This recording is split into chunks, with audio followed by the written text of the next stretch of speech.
এই পবিত্র মাহে রমজান আল্লাহ তাআলা যে আমাদেরকে দিলেন, একটি মাস আমাদেরকে দিনের বেলা পানাহার জৈবিক চাহিদা পূরণ করা থেকে বিরত রাখলেন। আল্লাহর লাভ কি বা আমাদেরই লাভ কি? লাভ তো আল্লাহর নয়, লাভ কার? বান্দা। আল্লাহ রাব্বুল আলামিন বলেন, ইয়া আইয়ুহাল্লাযীনা আমানু কুতিবা আলাইকুমুস সিয়াম কামা কুতিবা আলাল্লাযীনা মিন ক্বাবলিকুম লাআল্লাকুম তাত্তাকুন। এই আয়াতে কারিমার শেষ অংশে বলে দিয়েছেন একটি মাস সিয়াম সাধনা করলে আমাদের কি লাভ হবে। আল্লাহ তাআলা বলেন, আল্লাহ তাআলার কাছে দামি হতে পারবে। আল্লাহ তাআলার কাছে সব থেকে দামি, সম্মানিত, পছন্দনীয় বান্দা কারা? ইন্না আকরামাকুম ইনদাল্লাহি আতকাকুম।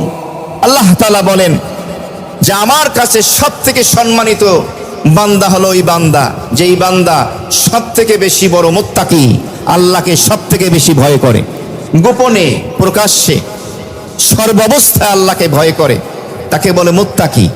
মুত্তাকি বলা হয় যার মধ্যে তাকওয়ার গুণাবলী থাকে। আর এই রমজানের সিয়াম সাধনার মাধ্যমে আল্লাহ পাক বান্দাকে মুত্তাকি হওয়ার তৌফিক দান করেন। সুবহানাল্লাহ। তাহলে রোজার মাধ্যমে আমরা তাকওয়া অবলম্বন করতে পারবো, মুত্তাকি হতে পারবো। আফসোস ও পরিতাপের বিষয় হলো আমরা প্রতি বছর রমজান মাস আসে, একটি মাস সিয়াম সাধনা করি, কিন্তু এরপরও আমরা মুত্তাকি হতে পারি না। হলেও পূর্ণাঙ্গ মুত্তাকি খোদাভীরু হওয়ার তৌফিক হয় না। কেউ হয়তো আংশিক 10%, 20%, 30% এমন। কারণ কি?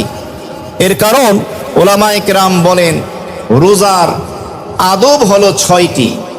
এই 6টি আদব রক্ষা করে যদি কোনো ব্যক্তি, কোনো মুসলমান, নারী হোক পুরুষ হোক, সিয়াম সাধনা করে, আল্লাহ পাক তাকে পূর্ণাঙ্গ মুত্তাকি হওয়ার তৌফিক দান করেন। সুবহানাল্লাহ।